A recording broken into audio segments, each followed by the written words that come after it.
Over the past year, I've collected some of the craziest, most interesting pets from every corner of the world. So I've decided to turn all those separate pet videos into one giant movie. Fish that can walk, dinosaurs, ants, and way more are all in this video. So grab some snacks and sit back because you are about to be amazed. Apparently, there's this rare species of lizard that not only looks like a dinosaur, but acts just like one.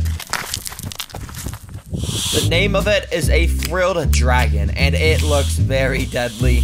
But despite how dangerous it looks, I found this website that sells legal exotic animals, including this dinosaur, for $800. So yeah, basically I'm gonna buy this, build it at home, and try to keep it as a pet. And I don't know how hard that is gonna be, because as you've already seen, this thing is literally that thing's a demon. I mean, look at that. But anyways, let's just buy this thing. And in this video, I'll be judging how good of a pet a dinosaur actually is by doing stuff like taking it outside like a dog. Yeah, this video's crazy. But before any of that, I first have to wait for it to be delivered, which is going to take about a week. So in the meantime, let's build this thing its dream home with everything it could possibly want. And to do that, well, I've got a lot of stuff. I first put together the glass enclosure to build the dream home inside of. And anyways, now it's time to actually build the dream home, and to do that, there's 5 steps, starting with creating the background. To create the background, I sprayed a ton of foam all along the glass so I could stick a ton of wood to it. You see, I'm basically recreating a forest in here, since that's where frilled dragons live in the wild. And to complete the forest look, I covered it in a ton of dirt and wood chips so it'd look nice and natural, you know. As you can see, this tank is already looking very, very beautiful and natural with all that wood and dirt, but it's also looking a bit brown and lifeless too. So let's get to doing some more stuff, starting with the floor. Now I know I was just complaining about everything being brown, but to make the floor we do got to use some brown dirt. So yeah, the cheapest way to get a bunch of quality dirt is to use one of these compressed coconut fiber bricks, which may not seem like a lot of dirt, but if we add a huge tub of water to it, well, now it's a lot of dirt. Finally, I mixed in a bunch of other types of ground stuff, because that's what forest floors got, you know. All right, this is starting to look almost like a forest, but we're still missing some key things. So let's move on to step 3, plants and decorations. Now, first of all, I've got 2 different types of moss, which to start, I'll use carpet moss, which comes conveniently packaged in this box. Now, I always thought moss was just like dead grass or something, but it's actually an alive organism that over time is gonna grow and overtake the entire terrarium. Pretty cool. And I also spread a different type of moss around to add a little bit more variety in this tank. Now this moss is absolutely fantastical. You know, it really brings the whole thing to life. But I'm gonna need way more plants if I'm gonna make this thing look like the dinosaur's actual habitat. Which means I'm gonna go get some actual plants with leaves and flowers on them and stuff like that. Yeah, so of course I got in my car to go to the best plant store in town. Bruh. Which if you've seen my channel before, you already know where I'm going, baby. Place your item in the... Now, I had some people shaming me for going to Walmart for plants in a previous video, but clearly you guys don't understand the fantastical selection of plants they got. I mean, look at all these. Thanks, Walmart, for all these good plants. So I got a couple small plants, and I also got one big one that should make the dinosaur nice and happy. And while I was walking around there, I also saw they had some plant Lego sets, which, you know, I like Lego, so of course I bought some, baby.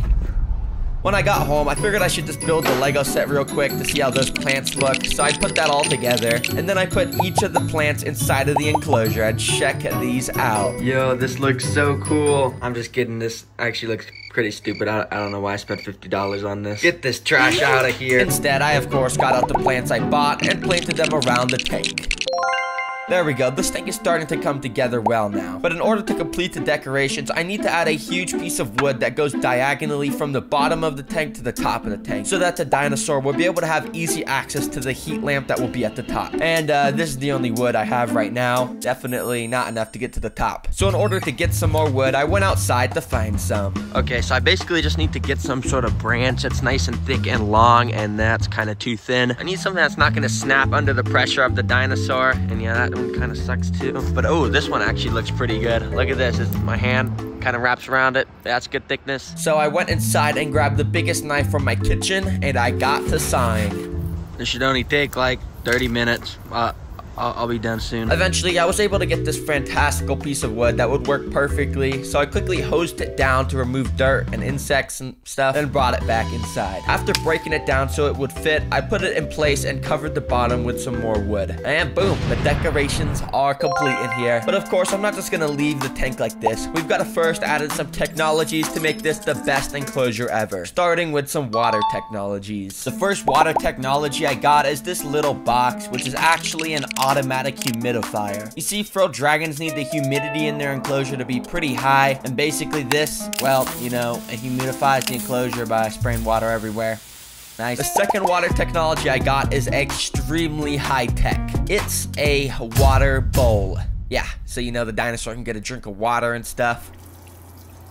Now, even though I added in this amazing water dish, frilled dragons actually never drink from it. They actually just use it as a bathroom. Yeah. So to allow the dinosaur to actually get a drink of water, I got out this water pump, put it in a container of water, and linked it up with some tubing. Now, when I turn it on, it creates this nice little flow of water, which frilled dragons will actually drink from. Well, now, there's just one more thing to build before I add the frilled dragon in, and that is heat. And basically what that means is I need to recreate the sun in this enclosure. To do that, I got a heavy-duty heat lamp and an expensive top-quality UV bulb that recreates the same UV rays that the sun does. I also got another lamp with a high-intensity heat bulb because frilled dragons like it to be extremely hot in their homes. To test the temperature, I hooked up a thermometer, and as you can see, it reached up to 100 degrees in the basking spot, which is perfect. Finally, I put a bit of aluminum foil on top to keep the heat and humidity inside. Okay, well, the frilled dragon's home is now complete, and well, it's time to add it inside. And the next day, I got a notification on my phone saying the package was ready for pickup, so I drove out to FedEx. All right, so I just got back from FedEx, and I just picked up this box, which is probably the frilled dragon. I mean, it says live animal. Hopefully, it didn't give me the wrong package. But anyways, I'm gonna take this thing inside and put it in the cage, and oh,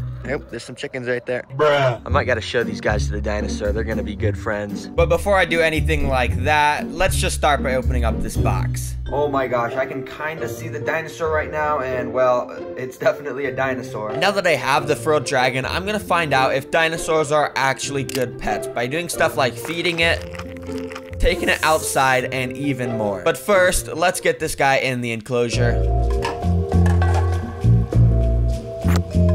Now, this may not look like a dinosaur just yet, but that's because its thing on its neck only comes out on special occasions. But trust me, I will be showing you exactly what it looks like later in the video. Okay, well, the dinosaur is in its enclosure right now, and honestly, I'm still scared to get within a 5-foot radius of this thing. Like, I have no idea if this is as ferocious as those videos made it out to be, but I guess we're gonna find out. For now, I already know this guy is very hungry and thirsty from spending a day in that shipping container, and as you can see, his water bowl is already messed up because he was like jumping around and pooping in there like I thought he would. So to give him a drink of water, I turned my water pump on a very low setting, which made little drops of water fall above the dinosaur. Immediately, he started to stick out his tongue and take little sips of it, which is actually pretty cool to watch. Then he just started to bask in it like he was taking a shower. Dang, maybe this guy isn't as ferocious as I thought. He actually looks pretty chill right now. Now, to feed the frilled dragon, I asked the guy I bought it from which insect is the dinosaur's favorite, and he said crickets are one of the best. So, I got a bag of some pretty big crickets. Bruh, what are these guys all running around in here for? It's not like you guys gonna escape. They're just jumping around. Are you guys stupid? And literally immediately after I put a bunch of them in, the dinosaur started to go crazy, as you can see, jumping all around the enclosure to get a nice, juicy meal. And to show you just how cool it is when the frilled dragon hunts, I hired a professional nature documentary narrator to tell you what's going on. Look at this. In this small, recreated prehistoric world, a cricket enjoys a quiet meal of moss. But nearby, the frilled dragon, a creature with roots deep in ancient history, has spotted the movement. Suddenly, the dragon's head snaps towards the cricket. In an instant, it leaps forward, jaws closing around the cricket with precision. The cricket's meal is cut short, now being completely devoured by one of nature's best hunters. Now, as you can see, that was very cool, and the dinosaur is a very good hunter. So to rank how good of a pet this dinosaur is, I'm gonna rank a bunch of different factors. And because it was super cool watching this guy drink and eat, I'm gonna give Care a 9 out of 10. Yeah, 9 out of 10. That's a pretty good score. Good job, bro. But another important factor that goes into a pet being good is how friendly it is and whether or not it lets you handle it. Now, dogs are the perfect example of this. You know, they're super fluffy and nice, and they pretty much never bite you. Aww. But frilled dragons, on the other hand, yeah, I mean, based off the videos I've seen, they are not friendly at all. All right, this is the moment of truth. I'm gonna figure out if this guy's gonna let me hold him. And to make sure I don't get bit, I've got some hand protection, as you can see. I'm just gonna go start by trying to pet him. Okay, there we go. Okay, we're petting him, and it seems like he's chill with that. I'm just gonna be very gentle.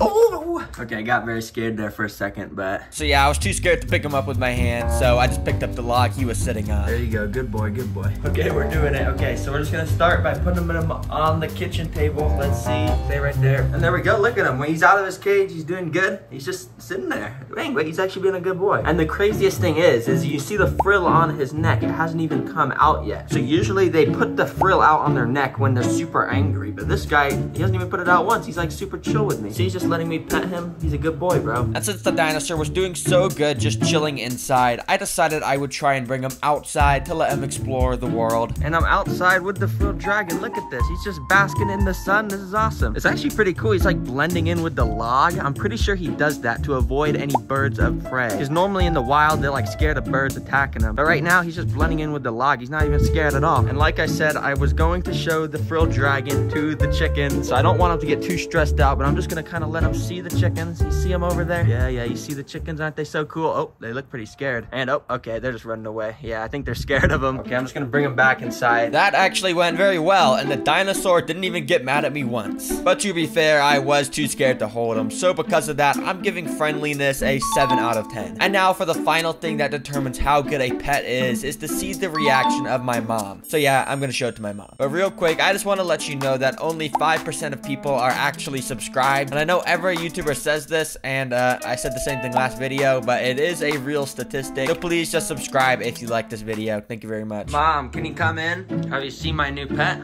No. Alright, so the lizard is in this giant enclosure right here. Do you see it? Yeah. So yeah, it's basically right there. And, or do you know what kind of lizard it is though? It looks like a little dinosaur. A dinosaur, boy. Yeah. Yeah. That's why I got it. It looks like a dinosaur. And guess how much it costs? I don't know. It cost $800. No, it did not. It cost $800. It's not even funny. It did. But this That's is the new. crazy, This is the new addition to the family. All right. What's his name? Doesn't have a name. No, Mr. Alright. Prehistoric. You wanna name him Mr. Prehistoric? Mr. Prehistoric. That's a stupid name. So what do you rate it out of 10? You're pretty cool, Prehistoric. 10. 10 out of 10? 10 out of 10. Okay, bye. Thanks. So she actually ended up liking it and gave it a 10 out of 10. That means the average score for the pet dinosaur is 8.7 out of 10. So that means this is actually a very, very good pet. I recommend it to anybody that can afford it, which is nobody, because who's gonna spend $800 on a lizard? Anyways, I know I said that the dinosaur would be showing his neck frill a lot in this video, which he hasn't yet. So to try and make him do it, I got a scary picture on my phone and showed it to him. And he didn't really care. So I tried getting another picture of a bird predator this time, which yeah, he didn't care about that either. So sorry guys, I lied. Mr. Prehistoric is not going to show his frill in this video, but that is a good thing anyways, because it means he likes me and he isn't stressed at all. But don't leave yet guys, because we're only just getting started, and the next pet, or should I say pets, are even cooler. Say hello to my ant colony. This is my harvester ant colony. Despite starting from a tiny little tube, over the past 30 days, the colony has expanded to an entirely new level. Over the month, I've documented their lifestyle, including them hunting, building shelter, eating, and more. I even introduced special predators and prey in order to simulate real-world scenarios in the wild. To understand how this all started, we gotta go back to day 1, where my entire colony was confined to a single tube. But while they may be small, they are already extremely powerful. To demonstrate this, I'm putting a live mealworm inside. The colony immediately went into defense mode, and the workers swarmed the worm. While half of the ants used their mandibles to crush the worm's exoskeleton, the other half gathered around the queen and larvae to protect them from the potential threat. Using their stingers, they injected a potent venom into the worm to paralyze it. The mealworm stood no chance, and its only purpose now was to serve as food for my colony over the next few days. But I could tell the colony was getting way too big for this tiny tube, and they were even trying to break their way out. So I figured now is a good time to expand them into a bigger home. This is a hybrid nest, and it's gonna be their new home. So I connected vinyl tubing, and soon enough, one of the ants started to walk towards the new nest. After discovering it, she traveled back to her home to tell the rest of the colony about the newfound land. And slowly, over the rest of the day, everyone moved into the nest. I let the colony get used to their new home for a few days, but by day 6, I was bored of just looking at the ants in a plastic nest. So I wanted to build their first real-world habitat with live prey and predators, a desert. For the build, I built up the substrate starting with a drainage layer, and then I added in a mix of sand and coconut fiber for the floor. I finally added in rocks, wood, and cacti to make it, you know, a desert. The desert was complete, so I connected the ants with another vinyl tube, and quickly a couple workers ventured into the uncharted territory.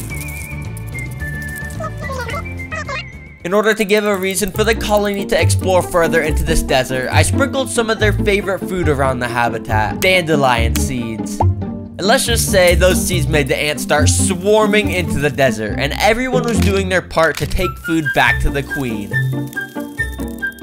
But one of the ants traveled a little too far into the desert and came across this little pit. Thinking it was nothing, he made the worst decision of his life and walked into it.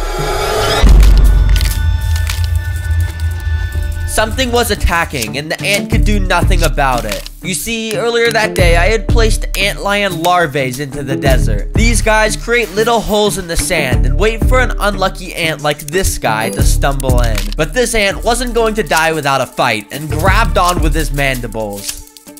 The antlion was actually losing and didn't even have a grip on the ant. But the antlion was smarter and used his ability to burrow and pulled the ant under the sand, never to be seen again. While the ants liked the desert, they had to be careful to avoid the deadly predators. Anyways, I wanted to add a desert-themed prey into this habitat to give the ants a solid protein source. So let me introduce you to Mexican jumping beans. These guys may just look like giant seeds, but in reality, they move. That's because inside of each of these beans is a little caterpillar that would eventually turn into a beautiful moth. But these caterpillars will not be turning into moths because the ants are going to eat them. Now, to be honest, I thought the ants would just swarm the jumping beans and dig their way into them, but in reality, they didn't really react to them. So I had to expose the juicy prey inside by cutting them open myself and putting them right next to some of the colony. And well, it's safe to say that the ants enjoyed the soft membrane caterpillars that they could split in half with their mandibles. Okay, that's actually pretty brutal if I'm being honest. The colony slowly started to build up their food supply at their home base with seeds and the caterpillars. And of course, the excess food led the queen to start laying more and more eggs. And after only a few days, the colony's population was getting ready to boom. So to prepare for all the new ants, I'm gonna build another entire habitat for the ants to explore with all the new predators and prey. So in this weirdly shaped terrarium, I'm building a rainforest. Honestly, it's a little complicated on how I built it, so I'm just gonna show you these sped up clips, and there we go. I'm gonna first fill up this rainforest with some Kentucky bluegrass seeds, and then I've also got some flightless fruit flies for the ants to get even more food. Of course, where there's food, the ants will venture. And within a few minutes, the ants were swarming their new habitat. The flightless fruit flies were the perfect size for the ants to hunt. And literally single ants could bring them back to the nest. But this wasn't just a food-filled dreamland. There are predators here, and this ant is about to figure out the hard way. With one wrong turn, the ant makes its way towards a carnivorous Venus flytrap. The ant slightly stepped onto it, not knowing its life could end at any moment. Foolishly, it fell for the bait, as Venus flytraps produce a sweet nectar to attract insects.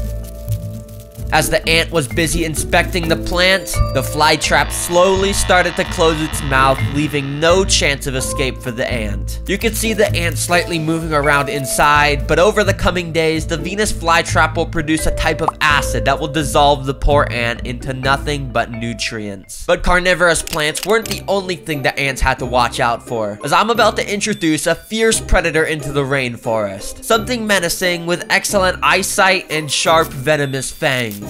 Everyone, please welcome Jeremy, my jumping spider. Aww. I haven't fed Jeremy in days, so I expect him to instantly start eating the ants.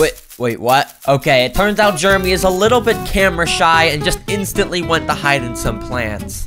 I tried to push him out so I could film him eating some of the ants, but he just went and hid at another place where I couldn't even see him. Well, Jeremy is in this rainforest, and when he does decide to come out, these ants better be careful. Yeah. It was now day 23, and today I wanted to simulate some natural disasters across not only the rainforest, but also the desert to see how the ants will react. Of course, over in the desert, I'm going to create a sandstorm. So I brought over my hairdryer and turned it on. The sand started to fly everywhere, and the ants that were out exploring had to try their best to cling onto the grains of sand that they could. But over in the rainforest, fog had started to roll in, and a thunderstorm appeared out of nowhere. This rain will play a vital role in making sure the ant colony has enough water to sustain their entire colony. It was nearing the end of the 30-day simulation, and today, on day 28, I wanted to see how the ants would respond to an intruder in their home nest. The intruder I'm gonna put in the nest is this dubia roach. So I removed the glass and put the roach in. Immediately, it crawled down to the bottom of the nest where there were no ants. Now, to be honest, I thought the ants would instantly start swarming the roach, but it took a few minutes before even the first ant had contact with it. The ant got super scared and fell on his back.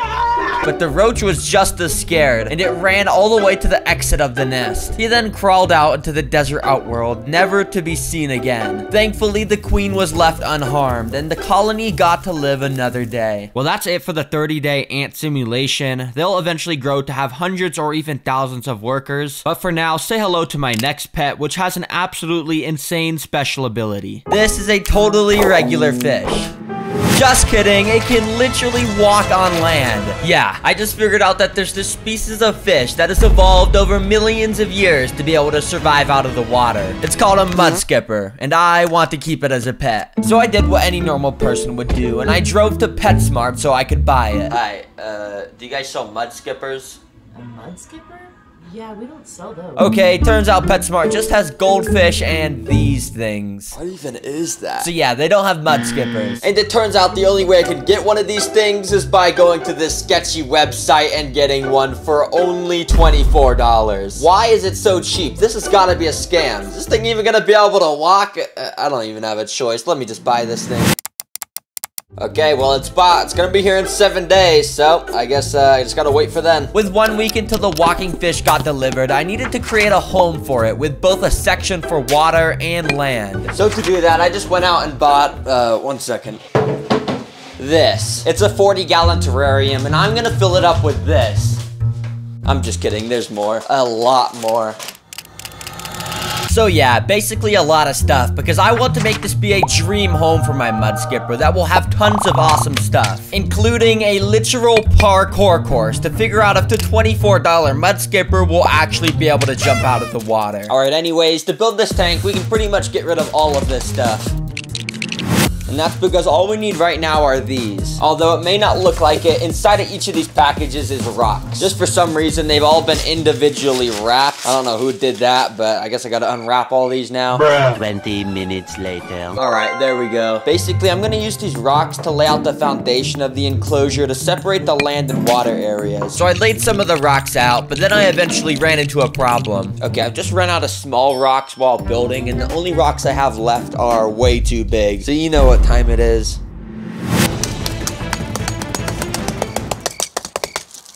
There we go. So I continued building up the height of the rocks like this, because I'm planning on building a waterfall here with a working water flow, so the walking fish will be able to play around in it. Now to fill in the gaps, I've got to use this spray foam to, you know, spray it.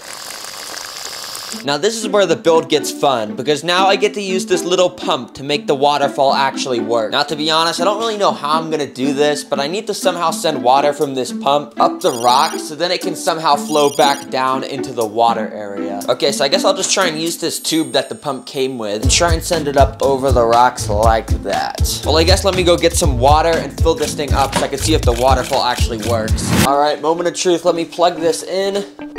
And it's plugged in, and wait, is it working? Kind of. Okay, this is more of just like a sewage pipe than a waterfall, but oh god, why is the water turning brown? What is going? Since it wasn't working very well, I decided to get some more water and add that in to see if it would help. Okay, with more water, the water pressure of the waterfall goes up a lot. Bro, what is this? Can you stop going?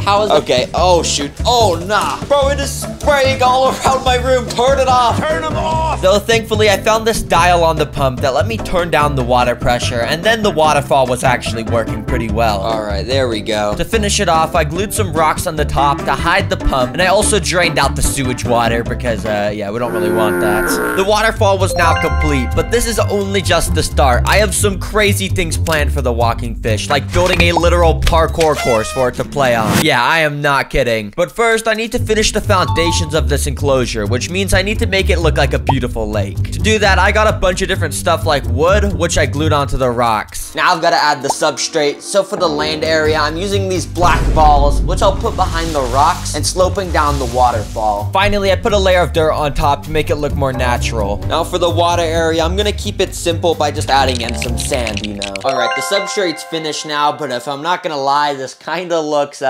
really bad. But the only reason this looks really bad right now is because the final step to making a beautiful lake is to add in plants. And unfortunately for me, I can't really just grab plants from outside. Okay, I don't know why I even grabbed that. Let me just put it back. Instead, I have to drive to PetSmart again and buy the very, very overpriced aquatic plants there. Holy moly guacamole. $10.99 for this tiny leaf. Why are they so expensive? This one is literally the same size as my finger. $10.99. That is so expensive. Despite those plants being an absolute scam, I still bought them, and yeah, I have plants now. So I spent a little while using my artistic skills to put the plants around the terrarium, and it ended up looking like this, which, you know, this looks pretty good. All right, now that that's done, it's time to add the water in again, and this time I'm gonna be a little more careful to make sure it doesn't turn into sewage water. Also, I figured I should mention this, but I'm using a water that has a very small amount of salt mixed into it, because that's how mud skippers live in the wild. So if any of the freshwater plants die, it's not my fault.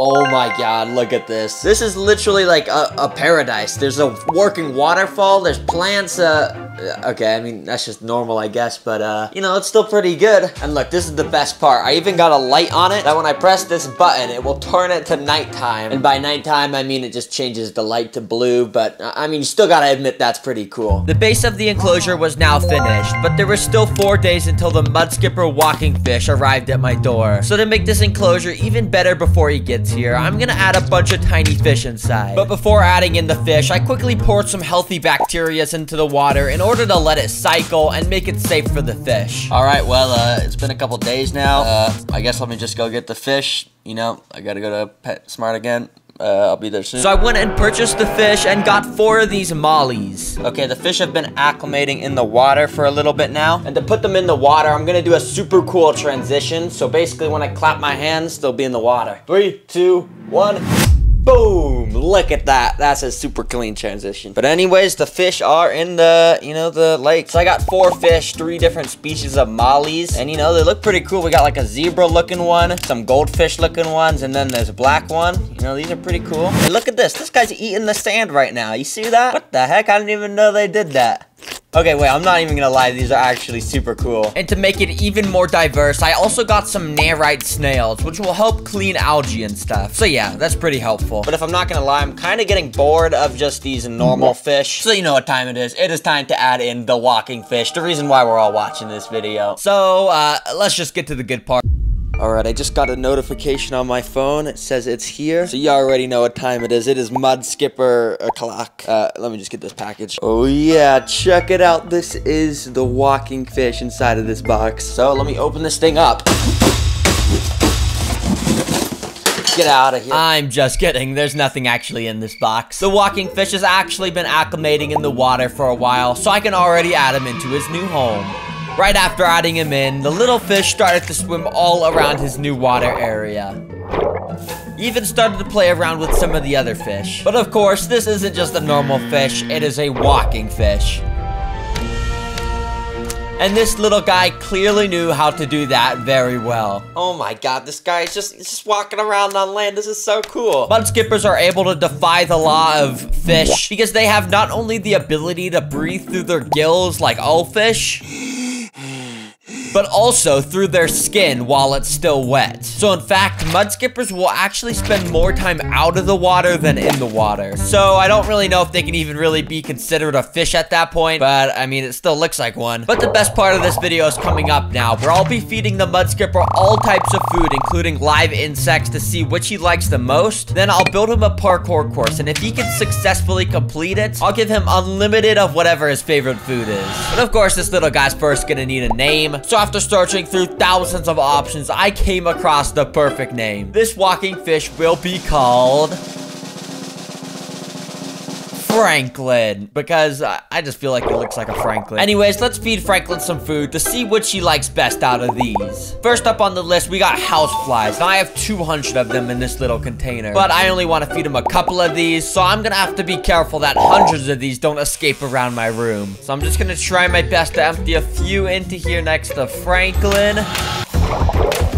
And oh dang, he is going crazy. About 3 flies had dropped in, and Franklin had instantly sucked up 2 of them. But one of the flies had managed to escape onto a little leaf. But of course, I wasn't gonna let him get away, so I scooped him up and brought him over to Franklin. I will be honest though, his hunting skills did need some work, as it took him a couple tries just to eat this tiny little fly, but eventually he got it down. Clearly Franklin loves houseflies, but I wonder if he'll go for some bigger insects. So next up, I got some mealworms and got straight to dropping them in front of Franklin. This time he was under the water, but that didn't stop him, as he tried to eat the worms right away. Although there is a reason why I said he tried to eat the worms, because he failed so many times at trying to eat it.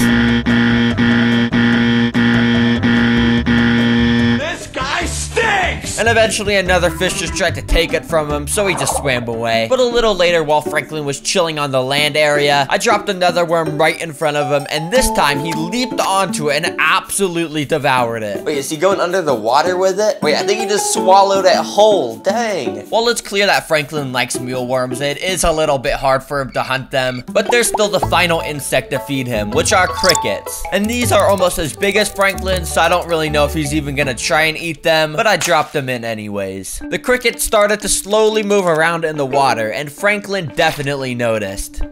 Franklin got into position and waited for the perfect moment to strike. And as soon as the cricket moved again, okay. Well, it turns out the cricket scared Franklin away and he just hid under the water. Bruh. Well, now I know Franklin loves flies, sorta likes worms, and is just straight up scared of crickets. Well, now it's time for the best part of the video, where I'll be building Franklin a parkour course to test how good he is at jumping. Now, you might be wondering how I'm actually gonna create this, and well, to be honest, I don't know. Like, actually, I do not have a plan at all. But I guess I'll just start with something I already have, which is this plastic stuff. And I'll quickly just create some little pillars that the fish will have to jump to. Now we just gotta put these into place in the floor, and boom. Here's the game plan. There's 3 of these pillars that the walking fish will have to go from jump to jump. And if he gets to the final pillar, I'll give him unlimited houseflies to eat, since that's his favorite food. Alright, well the course is built, so I guess I'll just wait and see if he'll complete it. 2 hours later.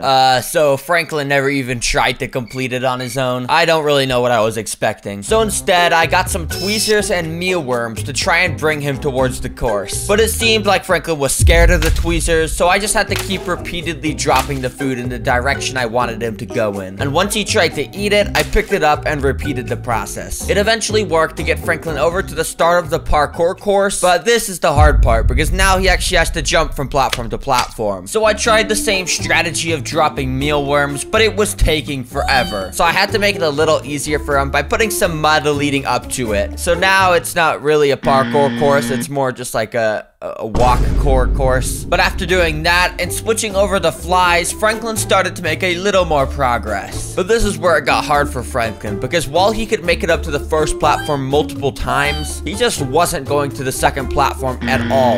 And he definitely wasn't going to go to the third platform. So I just removed that and decided if he made it to the second, then he would win the unlimited flies prize. So I continued trying to bring him there for literally 2 hours, but Franklin just kept abandoning mission on the first platform over and over. Mission failed. We'll get them next time. So to be honest, I just gave up and scooped Franklin up onto it because I still wanted to give him unlimited flies. Yay, Franklin, you totally just did that by yourself. Now you get unlimited flies. Here you go, boy. Eat up. Eat up. Oh my god, there's so many flies. No, they're getting a winter flying around my room. And of course, Franklin really enjoyed those flies. Well, Franklin is gonna be an amazing pet, but we've still barely scratched the surface. This next video has 7 different pets. It was really cool. These are the most exotic insects in the world, and I have 7 of them that I'll be building homes for and showcasing their coolest abilities. To start off, the first insect I have is this giant Asian mantis.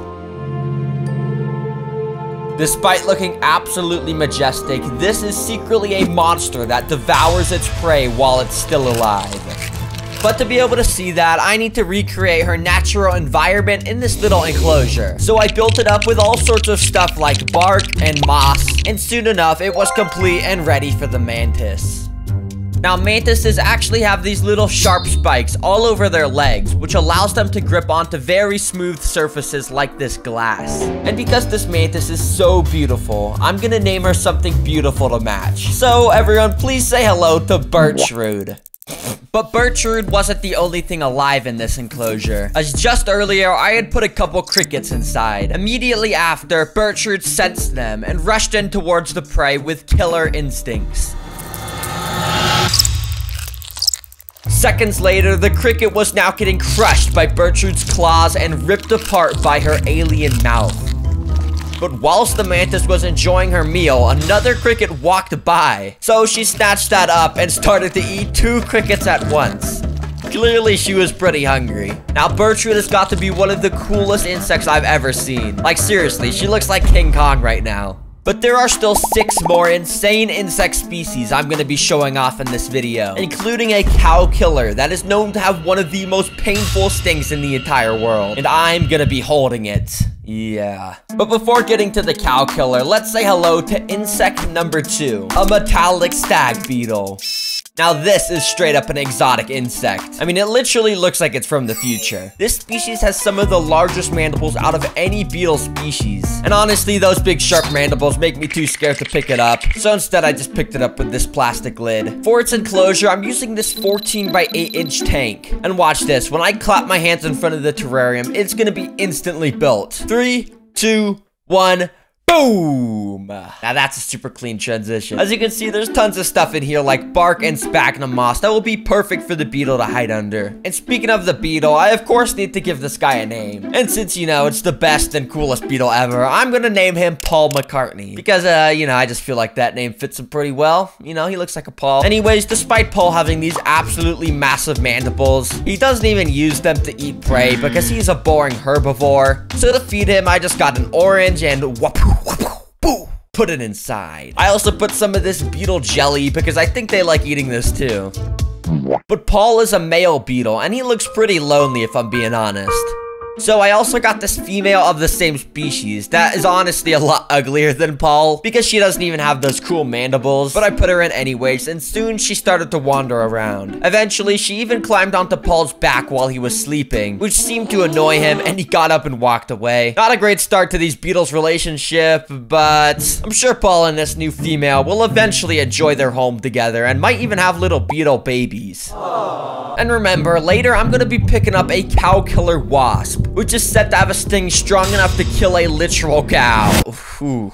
I hope it doesn't sting me. Anyways, as you know, we still have more exotic insects to showcase. And for this next insect, let's play a little game. When I move my camera down, you have 3 seconds to find the insect in the frame. Let's go. And did you find it? Well, probably not, because this insect actually has a very special disguise. Scattered around here is a species of insect called Phyllium philippinicums, commonly known as leaf insects. Anyways, I don't have much to say about these guys. I just think it's pretty funny how over millions of years they've evolved to look like a leaf. Bruh. I mean, they could have evolved to have huge teeth and claws and stingers, but no. They evolved to look like a leaf. Now for their home, I got this glass terrarium that's a bit bigger since we have 4 of these bad boys, which will all eventually grow to be about 5 times as big, so I needed a lot of space. I wanted to make this look like a plains biome, so I got some artificial grass, and I also put a bunch of tree branches all around the tank, so the leaf insects could pretend to be leaves, just like they were born to do. Welcome to your new home, boys. I hope you like it. Or girls. I don't know if they're boys or girls. Most of the little leaves were just walking around and enjoying themselves, but a couple of the leaf insects started praising to the gods or something by raising their hands in the air and doing some sort of ritual. Anyways, these guys' diet consists mostly of themselves. And by that, I mean they eat leaves. So yeah, they're basically cannibals. But their absolute favorite food is blackberries. So of course, I put some of those around the tank. Well, this is pretty good. I think these leaves are gonna live a fantastical life in here. Moving on to the 4th insect, we got a fierce apex predator. Not only does this insect have fangs, but he also injects a potent venom into anything it bites. Everyone say hello to one of my jumping spiders. Aww. Now, yes, technically by definition this isn't an insect, but by my definition of an insect it is, so don't comment about it. Now I'm not gonna pick up this guy with my hands because they're super fast and he'd probably just jump off my hand and go hide under the couch or something, and I don't want that. So I'm just gonna speed run his new home real quick with tons of places for him to jump around, and boom, let's get this little guy into here. These spiders are actually one of the coolest species because most of them have the ability to eat prey up to 3 times their own size. So of course I had to challenge my jumping spider by dropping in a few pretty decently sized crickets. Immediately the jumping spider hit on this piece of wood, seemingly waiting for the perfect moment to strike a cricket. But the funny thing was that he never actually did any attacking. If anything, the jumping spider was actually afraid of the crickets because every time he saw one, he got startled and slowly walked backwards. It was actually pretty funny.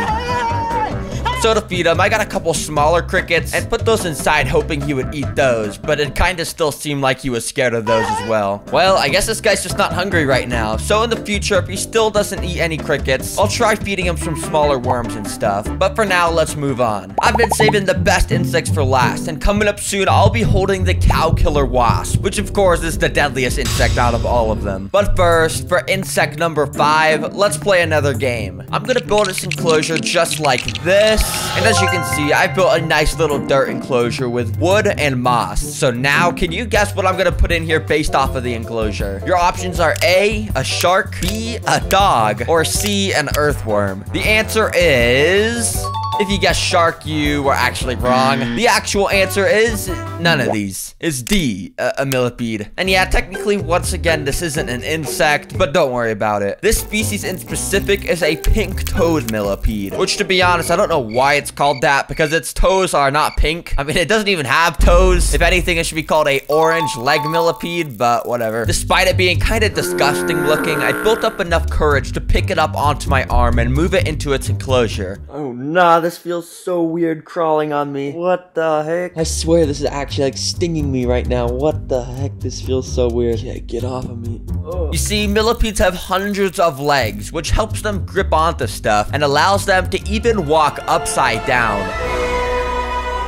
Okay, maybe it's not that cool. Now, unfortunately for this video, millipedes are the most boring eaters ever, and basically just only eat decaying matter. So I'm just gonna put some blackberries in here and, yeah, call it a day. Enjoy your home, little guy. Now for insect number 6, which actually happens to be one of our most unique ones. You see, all of the other insects I've showed live on land. Well, this one actually lives under the water. These are banded diving beetles. And despite looking, kinda lame, they are actually actually carnivorous killers that will eat prey way bigger than themselves. For its tank, I got this 10-gallon aquarium, and basically I'm just gonna fill it up with substrate, aquatic plants, and finally some water. Now the best things about these guys is that they don't even need a water filter, since they are much less affected by variability in nitrogen or phosphorus concentration because they do not breathe. So yeah, let's put them in. The little beetles were shy to come out at first, but eventually the tank was swarming with all 7 of them. The way they swim is honestly just really cool because they got these little legs and stuff that they propel themselves with, which I guess is just kind of normal and not that cool, but now I want to show you guys how these beetles eat prey. So to do that, I got some mealworms and dropped them in the water. After a few minutes, amazingly, a beetle stumbled across a worm. So he grabbed it with his legs and pulled it all the way up to the surface of the water. When he got there, he started to absolutely devour the mealworm by sucking the life out of it.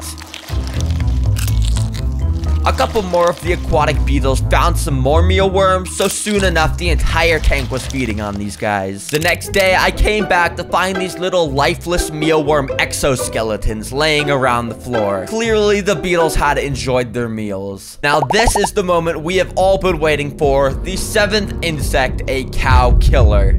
Well, this is just a box, but inside of it, the cow killer awaits. Now, the actual name of this is a velvet ant, but the legend has it that its sting is strong enough to kill a literal cow. Hence why people call it the cow killer, and I'm about to have it crawl on my bare skin. But before that, I need to have its enclosure finished, so I have a place to, put it so it's not just stuck crawling on my arm. These guys live in the deserts and the wild, so I'm gonna quickly recreate that here by doing another super cool transition. Watch this. As I squeeze my hands in, the desert magically appears. Wow, okay, now that's actually super cool transition. That deserves a subscribe. Seriously, subscribe. Scroll down right now and click subscribe. Please, I am begging you. As you can see, I got a heat lamp to make this place nice and hot, and also lots of little places for the cow killer to hide under. Speaking of the cow killer, I should probably stop stalling and just get to opening it up. So I opened up the box, and apparently I accidentally bought a dead taxidermied cow killer and not a real alive one. So of course I went to buy an actual live one online, and unfortunately I found out that you can only get one when they're in season through July to October. Now this is where the original video ended, but I have news for you guys. I am working on the dedicated cow killer video right now, and it will be up before the end of the year, so stay tuned for that. Well, those are all the exotic insects, but have you ever wanted to see the full journey of a tadpole turning into a frog? Well, whether you did or didn't, you're gonna love this next video where I do just that. Watching a tadpole turn into a frog is one of the most interesting processes in all of nature.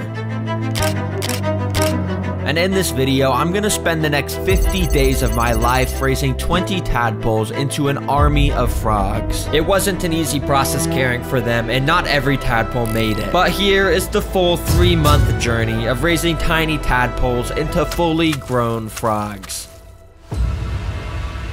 It all started on day 1, where I was waiting for the tadpoles to be delivered to my house. So in the meantime, I got out a glass tank and a bunch of supplies. You see, at first, the tadpoles are gonna need to be fully aquatic. In order to raise them, I have to make an enclosure that is all water. So I laid down some soil and covered it in a bit of sand. And finally, I put all sorts of decorations around, like pebbles, wood, and plants. And after filling it up with some cycled water, the enclosure was complete.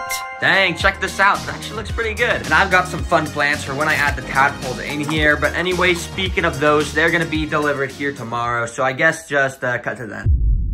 Okay, I just woke up and got an email saying there's a package here, and okay, there actually is. Not even sure if this is the right package, but it does say there's an animal in here, so probably is. And after unboxing it, I got my first look at the tadpoles, and to my surprise, they didn't look very normal. They were actually orange and very large. You see, when I bought them, I actually got a 20-pack of mystery tadpoles, meaning that once they grow up into frogs, it could literally be any species in the world, and some have really cool abilities. Oh man, I really hope we got one of those rare species. But for now, one by one, I put each of the tadpoles into their new enclosure, and immediately they started to explore all around and even interact with each other. But I guess this was their first time being kept in a glass enclosure, because this guy didn't really know how it worked. He just kept swimming into the glass, and yeah, I think he got brain damage. Well, that's all there was to do on day 2, so I came back on day 3. But something unexpected happened on this day. Shoot, bro, I'm starting to get worried. Look at the tadpoles. Almost none of them are even moving. They're all just like sitting at the bottom. This could actually be a pretty big problem. I gotta figure out why this is happening. So quickly, I did research, hoping to find the fix. And thankfully, I came across this guy that said something about how the problem might get fixed from adding in an air pump. So I immediately got one of those out and hooked it up in the water and turned it on. As you can see, it makes a bunch of bubbles, which apparently spreads oxygen around the water. But even after adding this in, the problem was still here. The tadpoles were still barely moving. Okay, I've got to make sure these guys are all right. So as you can see, I got out this little bottle of tadpole food. It has some like protein and stuff, so I'm really hoping this is going to get them to be more active. This is my last idea. This better work. So I dropped in a couple of the pellets, and literally like magic, the tadpoles immediately started to move. They must have picked up the scent or something. I even put a ton of them in the middle, and they basically all just turned into food-eating machines. I mean, look at all of them. The problem of them not moving had been fixed. And even better news, I noticed that they had these tiny little legs starting to grow. This is a great sign, and it means as they grow bigger, arms will start to develop under the skin, and soon we'll have a full frog that can eat insects. Anyways, that's all there was to day 3, and unfortunately on day 4, I came back to yet another problem. Bruh, what the heck happened? Why does the water look like sewage water? This obviously wasn't a good sign, so to fix the issue, I got out this filter to, you know, filter the bad stuff out of the water. Thankfully, after setting it up, it cleared the water super fast and the tadpoles were all fine. So I continued to feed them their tadpole pellets, but that was until day 8. On this day, pretty much every tadpole looked super healthy and they were growing at a good rate. But to my surprise, over across the tank on top of a rock, I saw that one of the 20 tadpoles had died. Dang, bro, I'm not even sure how this guy died, and I'm really hoping the other tadpoles are gonna be fine too. Now, in the wild, 4 of every 5 tadpoles actually don't live long enough to become frogs. So while it sucks that this guy died, it's kinda to be expected. Anyways, on the next day, I wanted to prevent any further tadpoles from dying, and considering some of the tadpole legs were getting pretty big now, they should be ready for a whole new type of food to make them evolve even faster. So let's go cook it up for them on the TerraGreen cooking show. Today on the menu, we got a very special item. We're making tadpole burgers. The only difference is instead of normal ingredients, we're using some romaine lettuce as the bun, bloodworms as the patty, and some tadpole pellets to add, you know, a little bit of flavor. All right, but anyway, step 1 is we're gonna get our lettuce. Then I'm just gonna put it under the sink and turn it on, and we're just gonna wash it. Hopefully you can hear me. This is kind of loud and annoying. I'm just washing it. Then we take the lettuce, tear it up into tiny little pieces, and throw it in a pot of boiling water to, you know, cook it. And then the final step, we just gotta assemble the burger. So I put down the bottom bun, the burger patty, some of the tadpole pellets, and then the top bun, and boom, check these burgers out. After freezing them for a few hours, I got them out and got ready to feed these burgers to the tadpoles. Oh yeah, I already know they're gonna love them. To start, I dropped in 2 of the burgers, and after about 20 seconds, they slowly started to thaw out, and the bloodworms started to get unleashed from them. Soon enough, the lettuce also separated and all the food spread all around the tank. As you can see, it didn't take long until the tadpoles started to notice. They would literally just be swimming around the water while having an end of a bloodworm sticking out of their mouth. It looks pretty tasty. I'm just kidding, it doesn't look pretty tasty, it actually looks pretty nasty. I wouldn't want to eat a bloodworm. But while they were eating, I actually noticed that one of the tadpoles has now officially entered stage 2. As you can see, his back was starting to turn yellow and develop a little bit of a pattern. And that's not to mention that his legs were actually getting pretty giant by this point. Bro, this is so good. Most frogs are not this yellow color, so we could actually be getting a really rare species of frog. Oh, this is gonna be so cool. Anyways, a few days later on day 11, the colors of this guy became even more vibrant, and there was some super good news. But look, do you see that right there? I'm pretty sure that is his hand about to poke out of his body. I'm pretty sure this guy's arms are about to grow in literally today. That means we need to build a completely new tank, because this is a fully aquatic tank, and we need something with a bunch of land area and everything, so this frog will be able to go onto land and start eating bugs and stuff. So without wasting time, I got out a new 20-gallon tank and a few different types of supplies to make a new home. Obviously, with this second enclosure, we're still gonna have a water area so the tadpoles can swim around and do their thing, but along with that, we're also gonna have the land area so that when the tadpoles have their arms pop out, they can start hunting for insects on land, which will be very cool to watch. For the build, I started by putting a wall of rocks along the middle, and and connecting it with some water-safe spray foam. On the left side of the rocks, I basically recreated the first tank with some soil, sand, and a whole bunch of decorations, and then I filled it up with water. Then for the right side, I put some dirt, sticks, moss, and stuff like that, and it didn't take long for the second enclosure to be finished. Alright, check it out. It looks, alright. I mean, it's gonna serve its purpose. Anyways, I want to add that one frog in here once his arms pop out, so let's just wait until that happens. Anyways, it took a few days until that frog had his arms actually pop out, and by day 15, even his tail was starting to absorb into his body. Dang, this guy's basically a frog at this point, and that means he can survive out of the water. So I picked him up onto my hand, and I moved him into his new home. Immediately after putting him in, he actually just stayed in the water portion of it for a few hours. You see, at this point, they have very small gills, so they could breathe underwater, but of course, they also have lungs now, so they could breathe on land. And a little while later, I saw him sitting on the beach portion of the enclosure with half of his body poking out of the water. He was about to take his very first steps onto land, and once these frogs actually do go on land, I'll be able to figure out what species they are and feed them insects, which is going to be really cool to watch. But first, I want to let you guys know we've made a special limited edition merch collection just for this video. We've got a hoodie, stickers, and even a poster, and all this stuff is selling out pretty quickly. So if any of this merch stuff looks cool, make sure you buy it soon, because obviously if it's sold out, you can't buy it. We just have so much cool stuff, a bunch of different pets for my channel, and yeah, just check out the website. There's tons more stuff there. I'll let you know more at the end of the video. But anyways, let's just go back to the frog walking on land. The little froglet slowly peeked his head out of the water and scanned around the land portion to see if there was any predators. And after seeing it was safe, he took one step, two step, and now our first frog had walked on land for the very first time. Oh my gosh, this is the tadpole. Well, I guess it's a frog now, but this is its first steps on land. It's actually very cool to watch because I've been raising these guys for like more than 2 weeks, so it's a nice little milestone. But the frog didn't stop there. He walked even further onto the land and started to do something that I would have never expected.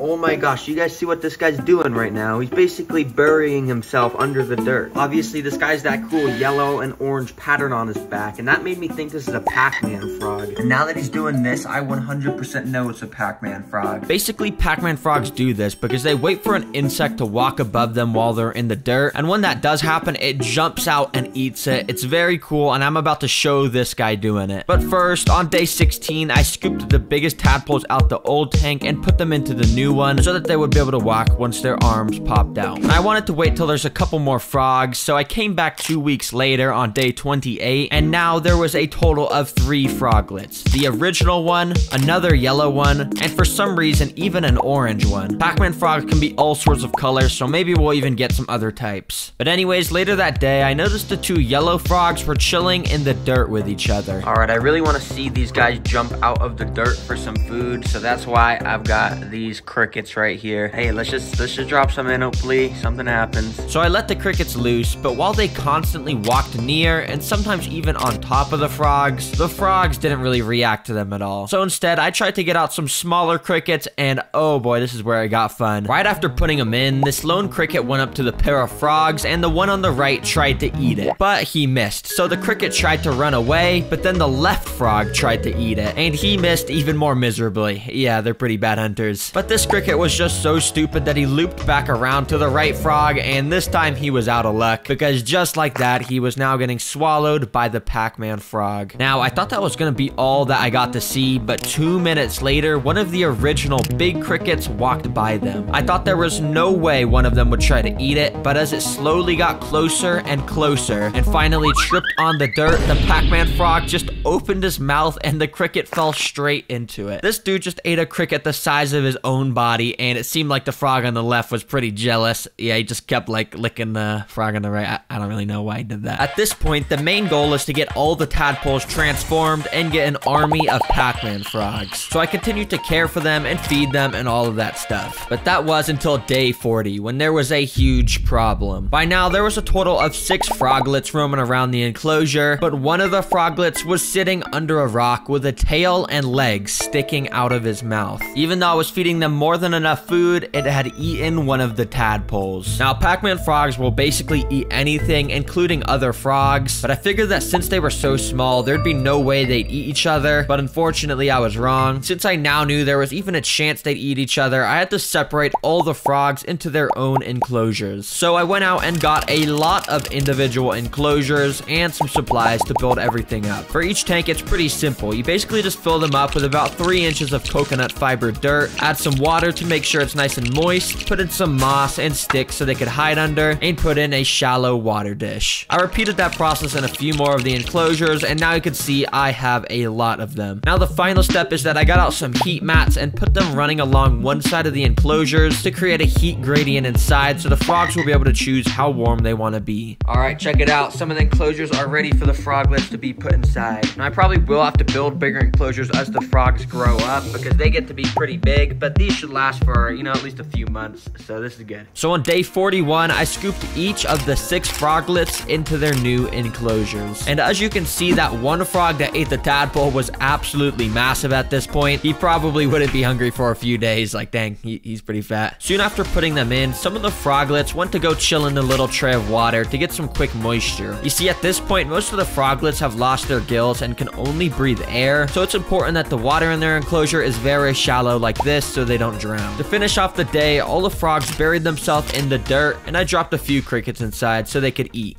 By day 62, I had to build even more enclosures because at this point, every single one of the remaining tadpoles had transformed into frogs, and I moved them all into their new homes. There was a total of 15 Pac-Man frogs. And you're probably wondering, what do I do with all these frogs now? Well, I guess the only thing I can do is continue to feed them crickets and make sure they grow up because, as I said, they get extremely big. Yeah, I'm about to have an army of frogs in my house, but I've been saving the craziest pets for last, and this next one is easily one of the most disgusting ones yet. Yeah, just take a look. Today, I was scrolling through YouTube and found a video called Feeding Giant Pet Leech, where this guy literally showed off his pet leech and fed it his own blood for 3 hours. Now, you probably think this is weird, but I am known for keeping the weirdest pets, so of course, I found this website that will sell me a pet leech. Dang, $20 for a pet leech. That's a bargain. I'm gonna buy 2 of these things. Let's just get this checked out. So in this video, I'm gonna build a home for them, show off everything about keeping a pet leech, and literally let them suck on my arm. Yes, I am not kidding. I'm gonna let them do that, and I might get some unknown deadly virus. This is easily gonna be my weirdest pet. Anyways, until the leeches got delivered, I got out a 20-gallon aquarium and a ton of rocks to get its enclosure built. Step 1 to make its home is to make a rock arch. To do that, I got out some water-safe spray foam and sprayed the entire left side of the enclosure, and then I covered it with some lava rocks. You see, leeches spend most of their time in the water, but they actually have the ability to crawl on land like a worm. And basically, by connecting all these rocks with foam, I was able to build an arch here that I could cover with dirt to make the land portion of this enclosure. On the land, I put some very simple decorations like a piece of wood, some carpet moss, and a small plant to complete it. Alright, the land area is looking pretty nice and small and cozy, and it's gonna be so cool to see the leeches swim onto the land so they can eat food and stuff. Oh, and also, if you're wondering where I got this beautiful plant, it's of course from Walmart. Gotta keep the Chandler's tradition going, you know. Anyway, step 2 of this enclosure is to create the water portion. Now, I started by getting out some of this black aqua soil stuff and putting a layer of it down because it'll allow us to grow some beautiful, luscious plants in here. But first, I covered the soil with a layer of sand and started to scatter giant river rocks along the bottom. I figured it'd be cool to make this place look like the bottom of a river, since that's where leeches live in the wild. To finish the river look in here, I put some smaller river rocks around, and then I put some extra small tiny river rocks around, and then I put some extra tiny small river rocks around, which aren't really rocks anymore, they're just kind of like gravel, but yeah. Anyways, now it's time for the aquatic plants. So I drove over to the local pet store to buy some. Okay, here's the aquatic plants, and I always hate buying these because look at this, they're so expensive. Anyways, let me just pick out a few that look cool. And yeah, this cart right here costs like $70 for 5 plants. Anyways, when I got home, I used my artistic skills to find the most optimal locations to plant each plant. And by that, I mean I just put them around randomly, but after putting them all in, it actually looked pretty cool. Alright, dang, this is actually gonna look pretty good once I add water in here. And also, it turned out really good how that rock arch makes like a little cave there. That's gonna be really cool. I guess the leeches are gonna be able to swim there or something. Anyways, leeches are freshwater creatures, so I just filled the enclosure up with some normal water, you know, pretty simple stuff, and in no time, it was done. Alright, I'm liking the look of this a lot, but if you look at the dirt, it's absorbed the water and it's super moist and it kind of looks like mud right now. Now, because the humidity's so high right here, mold can actually grow, which is of course not good for the leeches. But don't worry, because I have the perfect solution right here. Inside of this container, I had some little insect creatures delivered to me for step number 3, the mold cleanup crew. These are springtails, which you may have seen before, but I have a cool idea for them this time. They're basically just super tiny white insects that I guess eat mold when it grows in here. And yeah, there's tons of these things in here, so I just dumped the whole container on the land. All right, I think it'd be really cool to get a time lapse of these little guys eating. And since there's no mold in here right now, apparently their second favorite food is yeast, which is like a fungus or something. I don't really know. You use it to bake bread. But basically, I'm just gonna sprinkle a little bit right here, and we'll see what they do. I don't even know if this is gonna work. So I waited for the springtails to absolutely devour the yeast up, and they were all kind of gathering up around it, looking like they were probably eating it. And as you can see, this part of the yeast kind of changed. I don't know if that's just because it soaked up the water from the dirt or what. I guess I only record the springtails for like 30 minutes, so it's not a very eventful time lapse, but this is what it looked like at the end. Now for step number 4 of completing this enclosure, we gotta put some technology in here like always to make it super good. Now first of all, I got out this machine, which you may have seen in some of my previous videos. Basically, when I turn this little dial, out of the end of the tube, a bunch of fog comes out. So I set that up on the side of the glass and let it run for a minute. Dang, check this out. It completely transforms it from being kind of boring to like super spooky. And honestly, it's a little bit too much fog. Let me get some of this out of here. Okay, that's better. But you know, it's cool. Adds to the atmosphere. Leeches are pretty spooky. And you know, I'm going to be letting it stuck on my arm. It's not going to be fun. Anyways, for the second technology, well, this one's a little useless, but it's cool. Okay, so I was walking around Target earlier and saw these little robot turtle toys on sale for about like $8. And I think it'll just be funny to put these in the water with the leech, you know, once we add them in. But let's just test them out real quick to see what they look like. Okay, I got it. And I think you just like press these buttons and oh, okay, its arms are moving. I guess let me just put it in the water. Let's see what this thing can do. And, oh, it's moving. And it's just swimming into the glass. Okay, I guess it's kind of cool. Okay, it's not that cool to be honest. Well, let me put it on land. Let's see if it can walk on land. And, yeah, okay, can't walk on land. Well, this enclosure is now 100% complete and ready for probably the weirdest pet I have ever got to be put inside, the leeches. So I guess just cut to when I get that package. Okay, I got the leeches delivered just now, but before showing you guys these, I want to first give some big updates on the channel's merch. It's now available to buy from anywhere in the entire world because everyone from the United States loved it so much. And not only that, but for Black Friday, we're doing a massive bundle sale. Basically, if you buy all 3 poster types, you get a big discount on the bundle. And also, if you buy a shirt plus a hat, then you also get a big discount. These bundle sales will only last until Cyber Monday, so make sure you get them quickly. Also, some of the sizes of the hoodies have started to sell out, so make sure you buy it quick before more sell out if they look cool. But anyways, let's just go back to the leeches. This is gonna be cool. All right, supposedly in this box are the leeches. I just got them shipped. I still can't believe we're gonna be keeping these as pets, and I'm literally gonna be letting it suck on my arm. This is not gonna be fun at all, but it's gonna be pretty entertaining. But hey, let's just go get these guys in their enclosure. We don't want them in their, you know, shipping box anymore. Let's go. So I brought the box inside and opened it up. Oh nah, bro, the leeches are inside this little foam box. I do not even want to open this up. Inside the box was a little plastic container with water and the leeches, which I moved into this bigger container of water. And well, here they are, my new pet. Aren't they so cute? Aww. Oh, are you seeing this? This is so disgusting. This guy's just climbing up the side of the enclosure. They're already trying to escape. But despite how nasty they were, I had to transport them to their new home, so I tried to scoop them out. Okay, I got one of them up against the wall in this little container, and I'm just gonna try and scoop it up. Oh, there we go.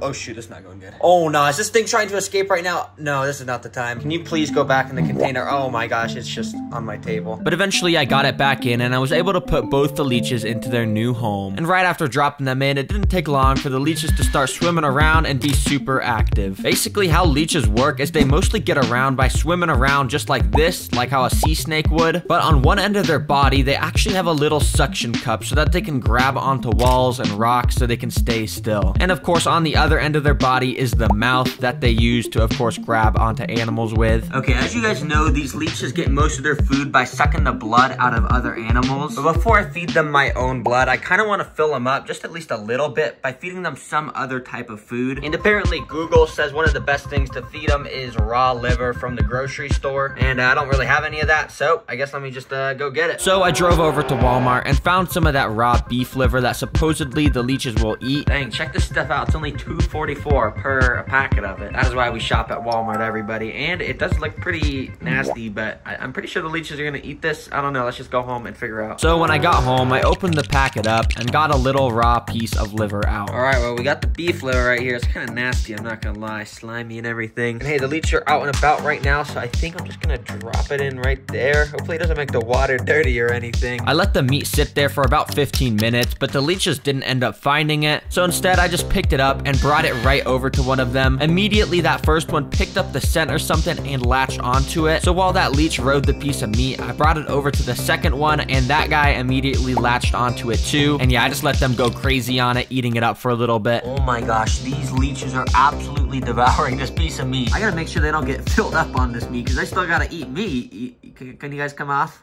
please? Oh my gosh, if they're this hard stuck on the meat, what are they gonna do when they're on my arm? I don't know, bro. This is not gonna be fun though. All right, it's the next day and the leeches are still doing good. And anyways, this is the moment we've all been waiting for. Well, I haven't been waiting for it, but I'm gonna let the leeches go on my arm now. So let me wait for my mom to get home so she can record that. And also I wanna see how she reacts to this new pet leech.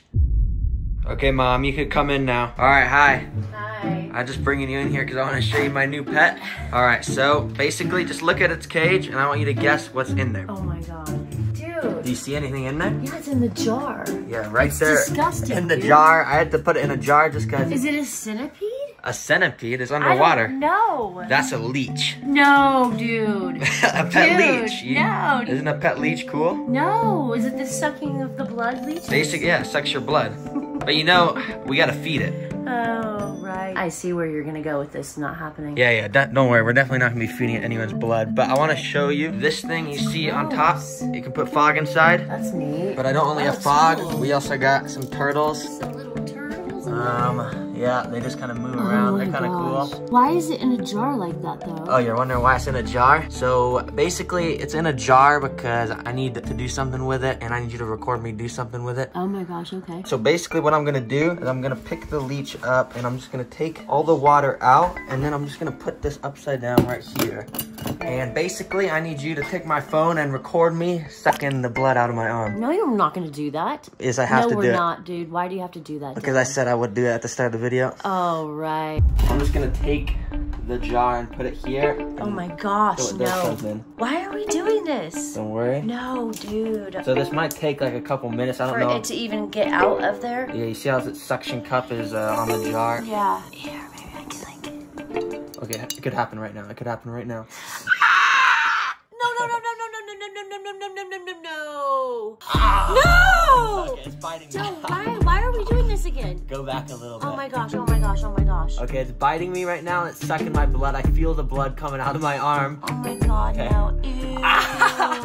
It feels so weird. Does it? So basically, it's injecting like a chemical in my blood right now to make it run faster so it can suck more blood out. Oh! Oh my god, are you serious? Is this, can it really harm you? No, hopefully not. So I don't know how to get this off actually. No, I'm flicking it off. No, so you can't flick it off. Okay, so the teeth are like going harder into my body. So some people feed these for like 3 hours at a time, but yeah, I'm not doing all that. Oh my gosh, they actually let them feed your blood for 3 hours. Yeah, you just kind of want to like trick its teeth into like scaring it, you know, so it will unbite it. All right, and just like that. Get off, get off, get off, get off. Oh my god, get off. Ah, it bit me again. There we go, just like that, it's all fine and dandy. So that's my new pet. What? No, dude, let's just throw it in the toilet.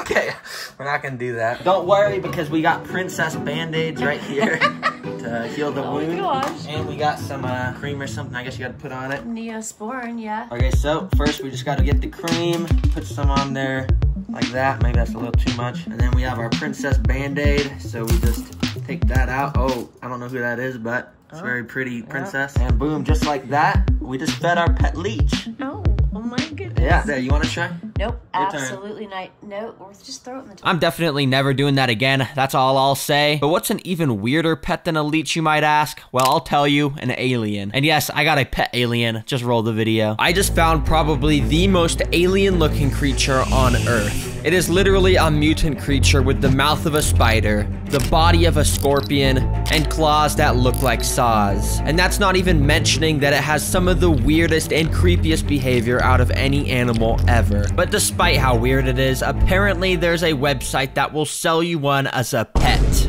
So yeah, you guys read the title. I'm gonna build a home for one of these things and actually keep it as a pet. $20, let's just get it, oh boy. And once I get it, I'll be judging if this alien creature is actually a good pet, and I'll even show it to my mom to get her reaction. Yeah, she's gonna love it. Anyways, after placing the order, they said they would ship it out in a few days. So in the meantime, to build the enclosure, I got out the tank and a couple big boxes of rocks. Yeah, I got a lot of rocks for this. This is because I needed them to start stacking around the outer part of the enclosure to try to make it look like a cave. You see, in the wild, tailless whip scorpions like to hide in between rocks because, I guess that's just where they feel safe. I don't really know. And to connect the rocks together, I originally tried to use my handy dandy hot glue gun and, you know, glue them, but the rocks were just too heavy and it kept collapsing over and over. Oh my gosh, these stupid rocks keep falling. Yeah, it wasn't really working, so instead I resorted to using some animal safe spray foam like always, and I covered it in a bunch of the big rocks and then a bunch of tiny little rocks, and I repeated that process on the left and right side of the enclosure. And check it out. Hopefully you see the vision I'm going for. You know, there's a cave. We're making a cave. There's rocks on the walls. Yeah, I think it looks pretty cool. Now, this is a good start. However, you'd be dumb to think this is all I'm doing. I'm making this the best enclosure ever, so I can show off all the cool things the alien creature can do. It's gonna be so cool to watch. Anyways, the next step is to do the floor and decorations. And for the floor, we want it to be high quality and cheap, which is why I've got a bunch of these coconut fiber bricks, which are about to expand into a ton of dirt. Seriously, these are so cool. You just add a big tub of water like this. Ooh, I'm getting that everywhere. And over time, it's gonna start to absorb that water and they're gonna expand and become a bunch of dirt, you know? And boom, look at that. It went from those boring bricks to this nice, moist dirt.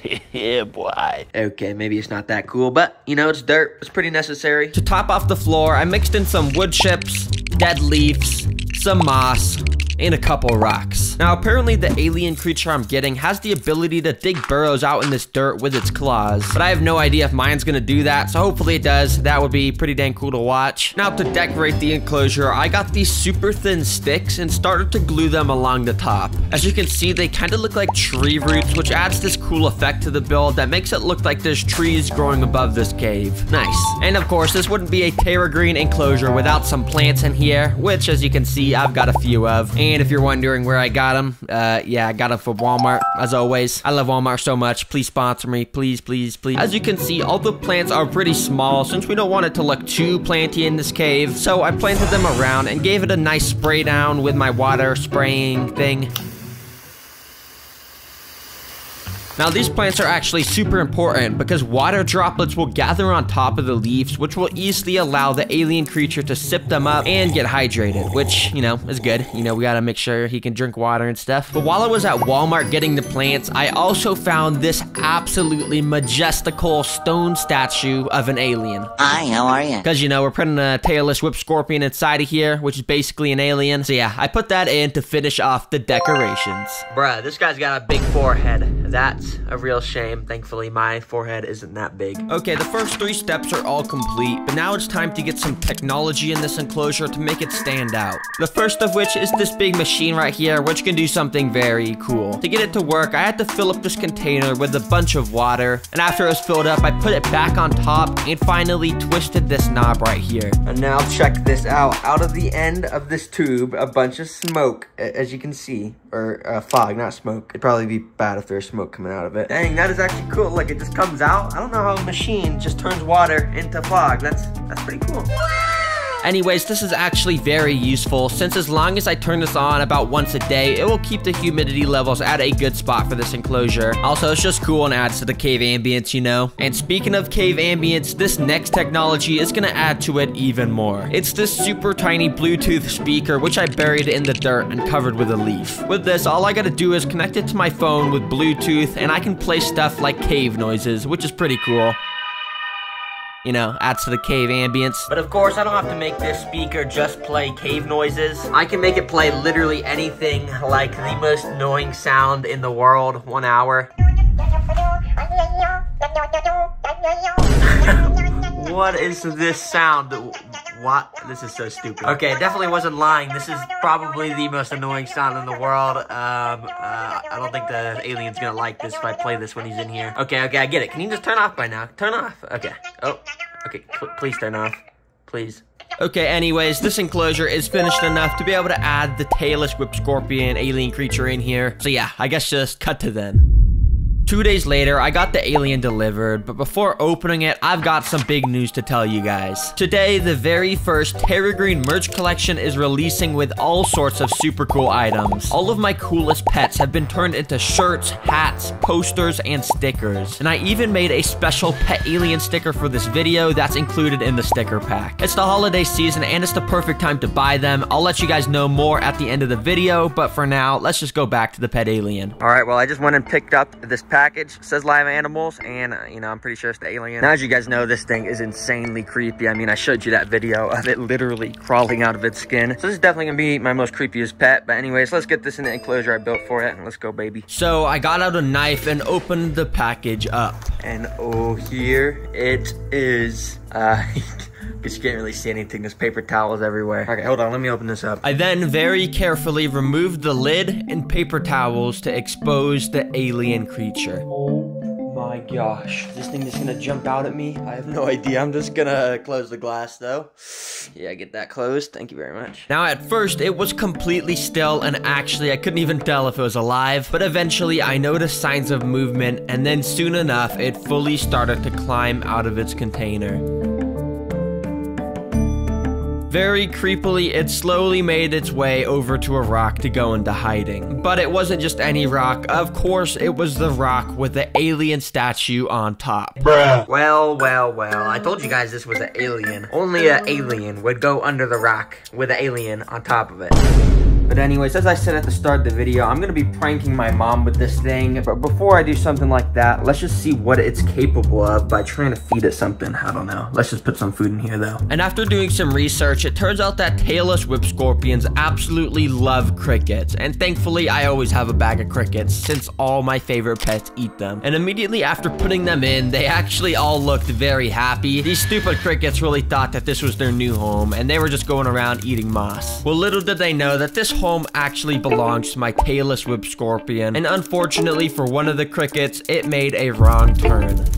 It walked straight into the crevice of the rock that the alien creature was sitting inside. I thought for sure that that cricket was a goner, but miraculously, about a minute later, it walked out the rock unscathed. A little later, I saw the alien creature in a different spot hanging onto a wall. And just like before, a cricket walked straight up to it. And in fact, this cricket was extra stupid. He started to walk right in front of the alien's literal mouth. Bruh. But for some reason, the tailless whip scorpion was not eating it at all. Okay, it's the next day, and I figured out why the alien creature in here isn't eating. It's because this species is partly nocturnal, and as you can see, I just have massive studio lights shining super brightly on here. I guess he just doesn't want to eat in the light. So anyways, I want to let this guy just kind of adjust to the new home for about a week, and I guess I'll just come back then, and we can do the rest of the stuff. In the meantime, here's this cool video by Aquarimax Pets of the same species eating, if you're wondering what that looks like. Yeah, it's pretty cool. Anyways, let's get back to the content.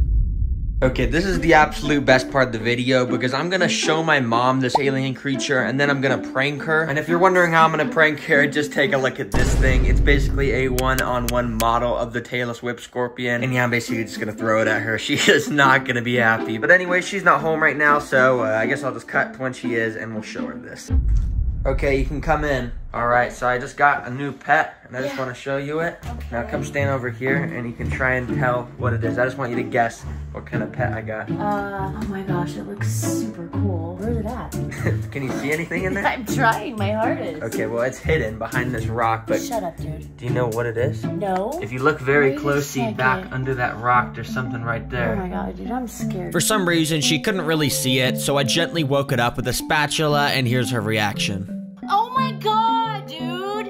What the heck is this? You see that? Seriously? See No, that? no, yeah, that's alien and mindfulness. Oh It's an alien in there. my goodness. Anyways, I have this fog machine, so we can put some fog on it, and that's pretty cool. That's super cool, but seriously, where did that come from? I don't know, the space or something? Space. Okay, anyways, that's all I gotta show you. Do you think it's cool? No, dude, it looks so freaking weird. Yeah, it looks like evil. Well, it's a good thing you'll never have to see it again. Okay, bye. Now that she had seen it and left, I got the one-on-one model out and put it on my hand. This is gonna be really funny. Okay, could you come back in here? I just forgot to show you one thing. Oh my god, dude. Dude, You wanna Devin, say hello no, to it? no, go away. Yeah. Such a dork, that's not even real. Yeah, it's just a piece of paper. Oh my god. What do you rate it out of 10? Oh my gosh. Whew, I don't know. I'm still confused. Okay, Devin. bye. Okay, so she rated it in I don't know, I'm still confused out of 10, which translates to probably a 10 out of 10. So yeah, I guess she likes it, and I'm gonna have to get more animals like this. Well, that tailless whip scorpion alien has an amazing home. But speaking of amazing homes, this next pet actually didn't have an amazing home. So in this video, I completely transformed it and gave them a new life. Take a look. The other day, I was scrolling through Facebook Marketplace and came across this post titled "Old Fish Tank Has a Live Fish and Frogs." And just look at this monstrosity. Yeah, this is not even a fish tank. The water is straight up black, and somehow it says there's fish and frogs alive in that. How is that even possible? I need to save those guys. So in this video, I'm gonna buy that tank, completely revamp it into the best fish tank ever, and save the fish and frogs that are somehow still alive inside of it. So first, I had to, of course, drive out to the seller and fork up the $20 needed to buy it. You see, normally a fish tank for $20 would be a good deal, but this thing has a whole list of problems. But anyways, it's mine now, so we're just gonna go take it home and, you know, run some diagnostics. We're just gonna see if these fish are gonna be able to survive. Let's go. As soon as I got home, I got out some water testing strips. And after swishing them around, I figured out that there was a bunch of problems with the current water. I needed to get the fish and frogs out of there as soon as possible. So I quickly got a temporary tank, built it up, and added some healthy quick start bacteria to make it safe for the fish. And of course, I can't scoop the fish out of this straight up sewage water. Yeah, I can't even see through it. So I quickly set up a filter, and after a few hours, I was able to see through the water. All right, it's 100% clear now, and if there's fish in here, I'm gonna scoop it out with this net. Oh, did you just see that right there? It's a good thing these are still alive. Let me get you out. Thankfully, the frogs were still okay, so I scooped them out. And eventually, I even found the fish all still in good health. I identified the frog species as African dwarf frogs, which are able to survive fully underwater. And the fish was the species of black coolie loach, which is this weird snake-looking thing. But of course now, it's time to focus on transforming this. I honestly can't get over how bad this is, like genuinely, who built this? And to start the process, this thing needed to be cleaned. So I drained out the sewage water and got rid of it. And of course, I took everything else out because, yeah, we don't really want any of this nasty stuff. If I'm being honest, this is already 100 times better than that garbage we started with. But we're about to make this 1,000 times better. So let's give those creatures a new home. Anyway, step one was to buy a lot of money's worth of new supplies. Oh my god, $400. This is gonna be an insane build. And get them delivered to my house. But for step two, we gotta actually get to building, and there we go. And to start the build, I'm gonna recreate that plastic arch thing that was originally in the tank, and I'm gonna base the entire theme of the new tank around that. Just obviously, I'm gonna be using real rocks, not plastic trash pet store rocks that are dirty. Yeah, this is so bad. Get this out of here. Anyways, the build was pretty simple. You just place rocks in and then glue them together, and then repeat that like a billion times. And after literally 4 hours, the cave arch structure was done. And I know, it might look like trash right now with all that exposed foam and stuff, but trust me, it's gonna look good soon. And speaking of looking good, let's get to the next part where we add in the floor and decorations. First, I'll do the floor, which I'm mostly gonna be making out of this aqua soil stuff. But I also kept some of the original soil from the trash tank because while it was dirty, it was actually some pretty good soil. But of course, it needed to be cleaned so I wasn't getting deadly bacteria and viruses in my new tank. So to kill all that stuff, I decided to boil it in some boiling water. Yeah. Alright, it's been boiling for a little bit, and it's probably killed all the bacteria and stuff. But I was thinking this kind of looks like soup, so I'm just gonna go and see if my mom will try and drink it or something. I don't know, let's see. I made some soup. Do you want to try it? What kind of soup is it? It's dirt. No, it's mushroom. Okay. Is it really mushroom? Yeah. No, like actually it is. You can just... No, it's not. No, it's not. It's raw. No. Yeah, it is. Is mushroom. Okay, I guess it doesn't really look like soup. She didn't fall for it. Anyways, I added it in and then poured a layer of gravel on top. The floor was now finished, and next up was the decoration, which basically meant I was just gonna add some plants and stuff. Yeah. For the plants, I got a delivery that cost $100 from some aquarium website, and I got straight to planting them. First, I covered the whole top of the cave in this moss stuff to make it look like grass was growing on top. Then for the rest of the plants, I just, you know, put them around the aquarium, as you do. Finally, I scattered some rocks and wood around. I just, forgot to record that part, so, just imagine this is footage of me doing that. Okay, the whole base of the tank is now complete, but this is honestly kinda average. Rocks, plants, you know, every aquarium has that. And I'm transforming this into the best aquarium to give justice to the poor frogs and fish, meaning I still have a lot of work to do. Next up on the list is to add custom technology in here that'll make the tank actually cool. And the first technology I got is this little water pump. And to show you what it does, let me fill the tank up with water, plug it in, and yeah, boy, it makes bubbles. Okay, maybe it's not that cool, but it is important to have this so oxygen can spread around the tank. Nice. Anyways, this next technology is actually cool. This is an automatic fish feeder. Basically, I just gotta set it up on the side, fill it up with all types of tasty food, and now I just press this button on the side and it'll drop food. Yeah, that's pretty cool. Or I can set it to be automatic every 12 or 24 hours. But there's no fish in here, so let me just take this food out so it doesn't get moldy and stuff. Okay, now for the third technology. This one is actually the coolest thing in the world. So basically, I was just wandering around Walmart yesterday and saw this little robo fish that apparently can swim around in the water by itself. That is too cool to pass up on. So of course, I bought half of their stock. And on the packaging, it says it even changes colors in the water. That's sick. But I don't really know how this works, so I guess I'll just press this button and, oh, the fins are moving. Okay, let me put this in the water. Wait, bro, look at this thing. This is actually pretty cool. Wait, I gotta get these other ones in here. Let's see. Okay, all the fish are in here, and this just looks like an aquarium now. I'm not even gonna lie. Bro, the actual fish are gonna be so confused when they see these ones in here. That is gonna be so funny. Anyways, for now, I'm gonna take them out, and later I'll be adding them back in with the live fish to see how the live fish react. Now, the final technology, and this, to be honest, isn't anything special. It's just a water filter and a water heater, which is just some basic necessities to make sure our fish and frogs are able to thrive. And speaking of those guys, it's almost time to see how they're gonna react to the new transformed tank. But before then, I'm gonna first add in some friends for them. And I've got a lot of stuff. The first species I added in was a bunch of ghost shrimp, which, you know, are shrimp. They clean up the tank and stuff. Thanks, guys. But actually, this is a pretty cool species because as you can see, they're kind of see-through. And because of that, you can literally see stuff inside of their body. Like this guy just ate some moss. And because of that, you can see some green inside of his body. Wow. The next species I added in was 2 new African dwarf frogs and 5 more coolie loaches. And yes, these are the same species of fish and frogs that were in the original tank. And that's because those species that we already have are all social animals, and it wasn't ideal to only have the 2 frogs and 1 fish that we started with. The final species I added in was some neon tetras, just because, well, they look cool and they swim around schools and they look cool.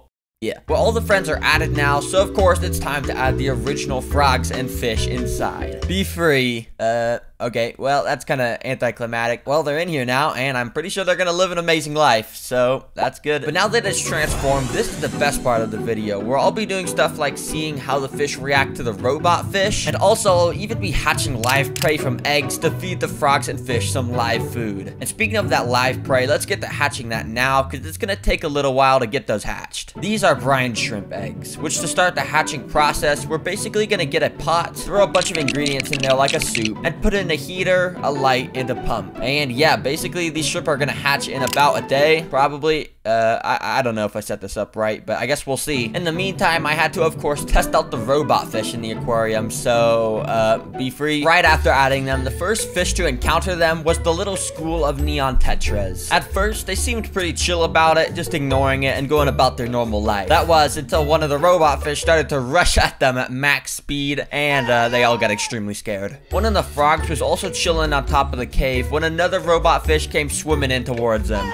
Yeah, he was not gonna have any of that. But the thing is, most of the fish were inside of the cave, so I wasn't able to see their reaction. So, of course, I put all the robot fish inside of it. And, yeah, they kind of all got stuck, and I couldn't record any of the fish reactions because it was too dark. And since I couldn't even reach the robot fish to get them out, they're just gonna be a permanent addition to the cave. Nice. Anyways, I let a day pass so that I could come back to the brine shrimp eggs being hatched. And while it looked like 99% of the eggs hadn't hatched, if we zoom in a bunch on my bad quality iPhone camera, you can see thousands of little dots swimming around. Those are the brine shrimp. Listen, I didn't say they were gonna be big, okay? So I got my water sucker, sucked them up, and was ready to feed the fish. I first put a little bit of the shrimp right next to a lone neon tetra, and within seconds he started going crazy. It even attracted the attention of some of the other tetras, and soon multiple were sucking up all the tasty shrimp. Next up, I put some of the brine shrimp near a frog, and at first he seemed to not care, but then he started to, of course, devour them too. I guess these brine shrimps taste good.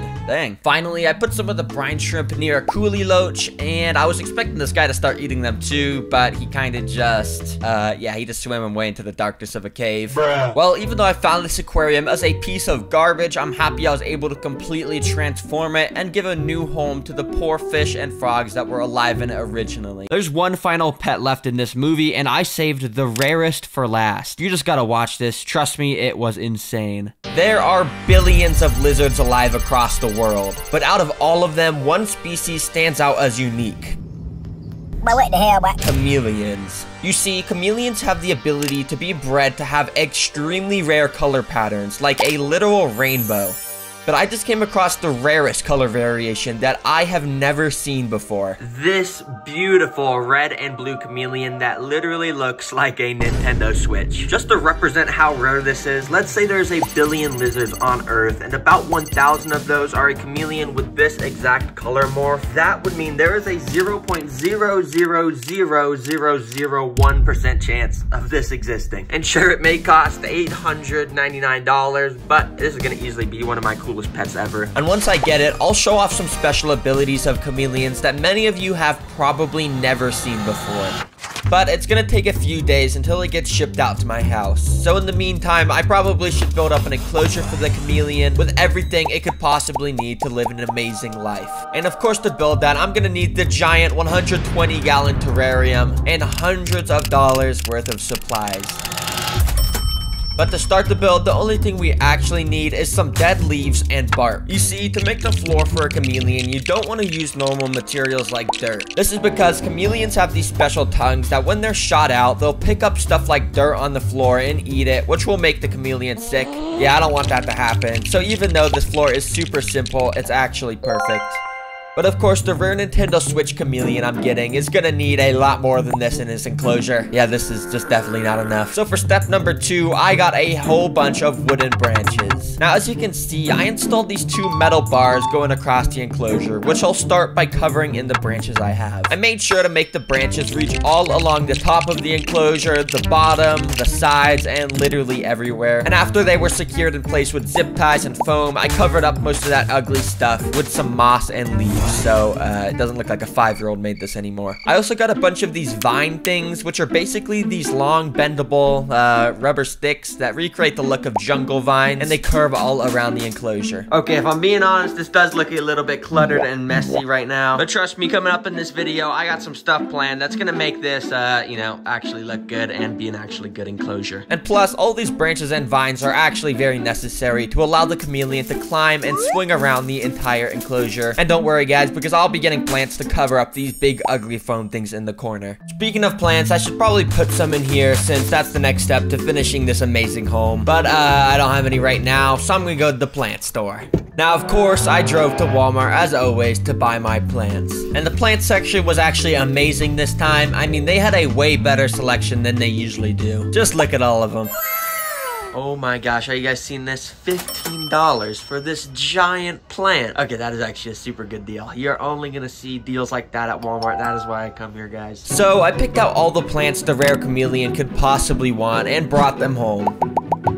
Alright, so obviously I've got plants now, but you'd be stupid if you think I'm just gonna put these straight into the enclosure. Oh, no. I'm going to make these plants way, way better. And what I mean by that is I'm gonna make them look extra cool with some animal-safe red and blue paint. Yeah, I'm gonna paint these plant pots to be the same color as the chameleon I'm getting. I don't know why, I just think it'll look cool, okay? Yeah, I did this on every plant pot, it took forever. But after letting the paint dry for a few hours, I started to scatter the plants along the floor and sides of the enclosure. And in no time, I was done. And check this out. This looks, I mean, it looks alright. I mean, the plants and everything look fine, but maybe the blue and red pots were not the best idea. The paint kind of started to fade. It's not even blue anymore, but it's still pretty funny, and I bet the chameleon's gonna like to see some of the stuff of his same color. So, anyways, I gotta get to the next step. Let's just go to the next step right now. Let's go to the next step. Okay, anyways, on the to-do list, there's 2 more steps to make this a chameleon dream home, starting with some basic technology. And what this means is I've got a bunch of technology like this light bulb, which is necessary, but to be honest, it's nothing special. This light bulb in specific generates heat, and as you can see right in the basking spot under the heat lamp, it reaches up to 90 degrees, which is perfect. And of course, in a cooler part of the enclosure, it reaches about 70 degrees, so the chameleon won't get too hot or nothing. You know, we don't want the chameleon to get heat stroke.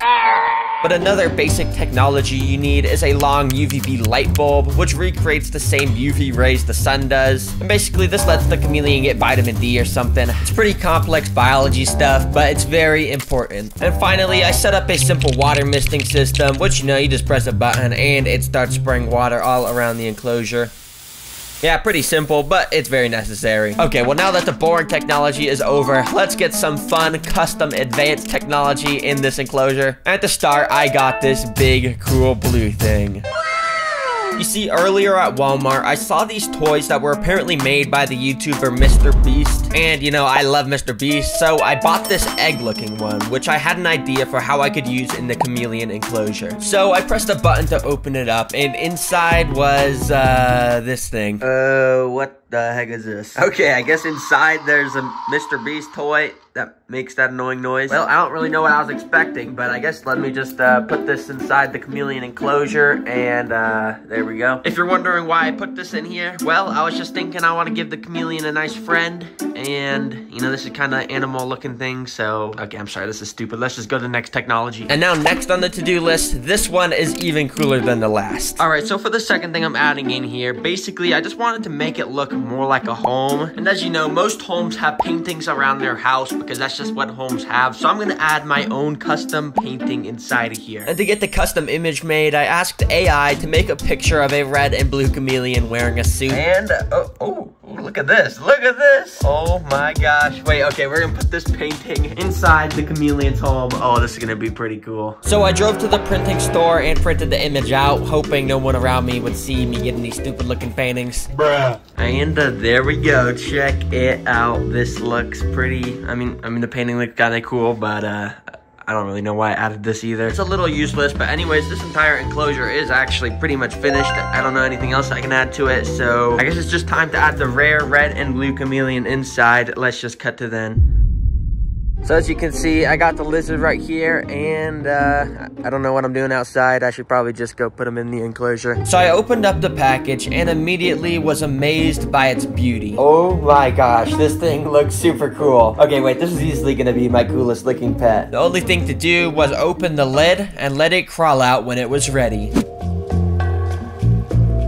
And of course, it went straight to doing its stupid chameleon dance. Well, what the hell, what? Now, as you can see, the colors on it right now are sort of darker than what they should be. And that's because currently it's a bit stressed from just getting out of the shipping container. Coming up, I'll be explaining exactly how chameleons change color and why by showing you guys this rare lizard. But for now, I want to show the amazing ability that chameleons have to hunt prey from literally across the enclosure. Now, you guys may not know this, but chameleons actually love crickets. Like literally all my other pets, and crickets are pretty healthy for chameleons, so yeah, that's what I'm gonna be feeding him today. So I waited a few hours before putting any crickets in to allow the chameleon to adjust to his new home. And as you can see, soon enough, his color started to brighten up, and that means he's ready to hunt. Come on, crickets, get out, get out. There we go. Yeah, get out. I put a few of the crickets inside, and at first, they sort of just started to mind their own business, just walking around looking for food, you know. But little did they know that they are about to become food for this guy. Hi, how are you? Now, the first ability chameleons have for hunting is their eyes. As you can see, both of his eyes are able to move in different directions, constantly scanning everywhere around him, in front and behind at the same time. And it wasn't long until the chameleon set one of his eyes on one of the little crickets. He started to move into attack position very slowly. Yeah, chameleons are so slow, they're basically sloths. And while this cricket thought he was safe, little did he know what was about to happen. Chameleon's second ability, their insane tongue that's over a foot long. Yeah, whenever this chameleon was within a couple feet of a cricket, it locked onto the target and shot its tongue directly towards it.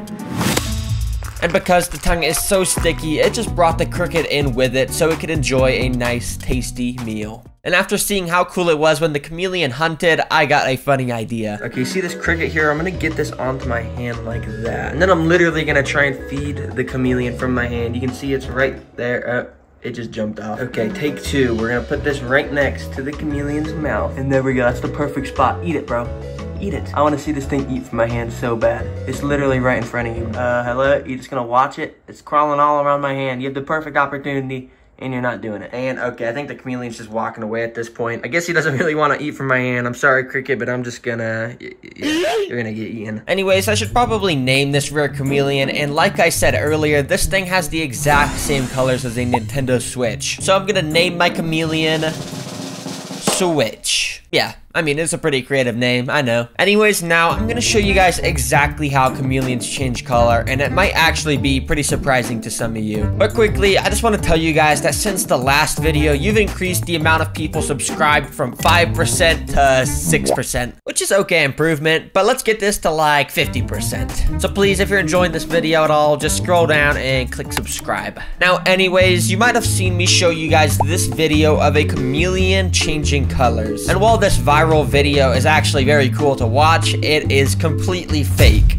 Yeah, chameleons can't actually control their colors like that, and in reality, they only have the ability to become slightly darker or slightly brighter. This happens because of super tiny cells in their skin that can get bigger or smaller depending on certain conditions like heat. You see, when I first put Switch in the enclosure, he immediately ran up to the heat lamp and sat under it, which made his color change to be way brighter. Anyway, Switch is very cool, and I've only just scratched the surface of chameleon care. I might even end up doing another video where I breed Switch and another rare female chameleon to get an ultra rare chameleon, so subscribe if you want to see that. Well guys, that's the end of this insane movie. If you're hearing this, it means you're a true fan of mine, and truly thank you. I appreciate all the support you guys gave in 2024. I basically started my channel this year, and you guys have already helped me grow it to an insane level. If you enjoyed this video, as always, make sure you're subscribed and click the video on the screen to watch another. Goodbye. Oh, also, the merch is the top link in the description if you want to buy that.